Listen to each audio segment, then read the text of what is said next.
The wish list. Item 17. Alfie and Nick sat in a Stocking.Christmas van watching the dawn creep across the frosty fields. In the hedgerow in front of them, the spiders' webs glittered between the rimed crowns of cow parsley. Across the field, along the edge of the woods, the rackety rooks were squabbling in the bare trees. "Putting a brave face on it," said Nick, evidently still thinking about Faye. "She's put a brave face on you," said Alfie. "Seriously, she's done you a lot of favours, in more ways than one, as it turns out." "The house is a mess," said Nick, "outside as well as in." "Hardly the property porn of an online influencer," said Alfie. "I mean, I suspect there are several bedrooms, but I also suspect that you wouldn't want to sleep in any of them." "Influencer," said Nick. "There's still that. Playing the social media algorithm, manipulating people, preying on them." "Preying on or being prey, I wonder," said Alfie. "I mean, did that look like the house of an algorithmic apex predator?" "Come on, Nick. She's just trying to find a niche in the social media ecosystem, same as everybody else. A little corner where she can eke out an existence. What more can someone do these days?" "They could not," said Nick with determination. "Nice view from your glass house," said Alfie. "Seriously, Nick, look at yourself. You're no more outside of the system than Faye is. In fact, you're even further in, right in the middle of it. You literally live right in the middle of it. You literally play the algorithm. I've seen you do it. A master gamer. You actually wrote a good part of it, for crying out loud. Didn't you? The recommendation algorithms for Stocking.Christmas. You wrote them, and peers sold them, and other people built on them. But right there, right at the root of it, that's you." "Peers," was all that Nick said, and then he felt silent, staring out at the fields and trees. Alfie waited, watching him think. "You should know," Nick said finally, "that I am considering doing something that will get us into trouble." "Excellent," said Alfie.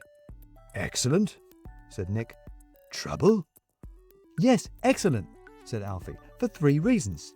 Yes, trouble, because someone ought to, frankly. Second, because you're doing something, finally, instead of just sitting there leaving all your skills and knowledge unused. And thirdly, because you said us.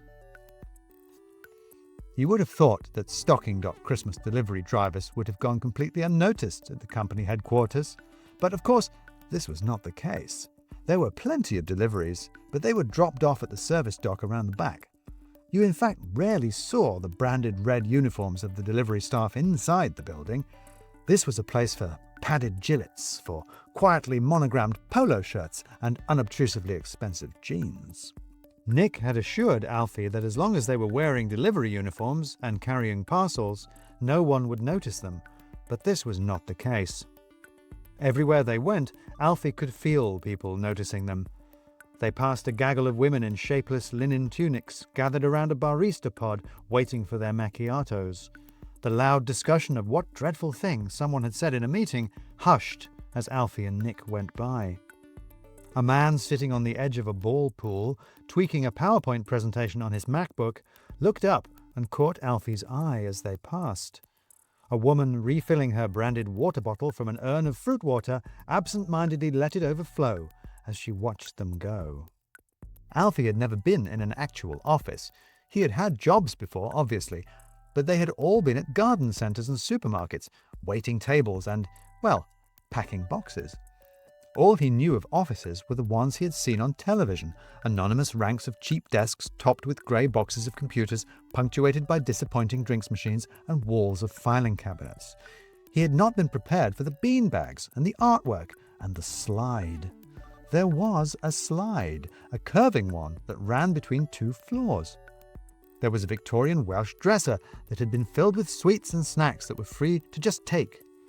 There were actual baristas on each floor, a reconditioned arcade machine, televisions showing business news, and more potted plants than he had ever seen in his life. What there weren't, here in the headquarters of the country's biggest e-commerce platform, was anyone delivering parcels. There were chefs in the cafeterias, multiple. There were cleaners darting into tidy meeting rooms between video conferences. There were people watering and tending to all those plants. but no delivery people, apart from him and Nick, wending their way up the building. And the higher they went, the fewer of even those people there were. Fewer everyone, in fact.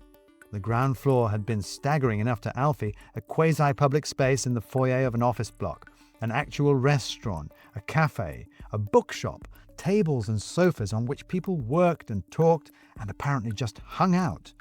And then, floor after floor, there had been chill-out spaces and conversation pits and huddles by knots of desks, crowded little meeting rooms with vast faces on the TV screens.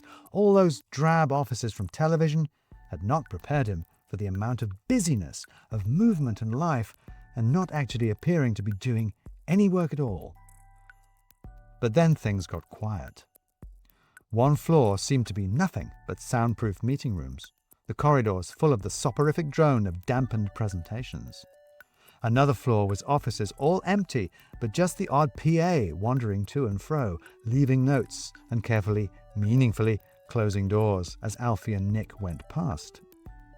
Up here, the hard-wearing, quasi-industrial flooring had given way to thick carpet, softening and dulling their footsteps, and the glass walls were frosted and secretive. Nick stopped and beckoned Alfie down a dim side passage, opening a door at the end.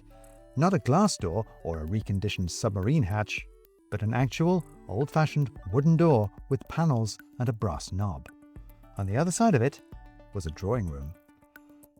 A real 18th century drawing room, a tranquil, pale green, with a fussy plaster dado and a ceiling rose from which hung a chandelier. The walls were covered with oil paintings of serious Victorian gentlemen in whiskets, and the rosewood table in the middle was surrounded by delicate Hepplewhite chairs. "Myra and Sons," said Nick, pulling out one of the chairs and sitting down on it. "Big stationers in the north of England. On the verge of bankruptcy when Stocking bought them. This was their boardroom. Peers had it taken apart, piece by piece, reassembled it here." Alfie stood, half in shock at finding this sudden box of history in the middle of all this modernity, half overcome by the quiet calmness of the room, the unfussed green and white, the sober furnishings. "It's all right," said Nick. "You can sit. No one uses it. Said it was too uncomfortable. I think it was too grown-up. Myra was old-fashioned. Looked after its employees. Invested in the community. Didn't suit Stocking. Didn't suit Piers." He sat and looked around the room. "Didn't suit me, if I'm honest," he said, and then smiled at Alfie. "Ought to be honest, right? Speaking of which, come on."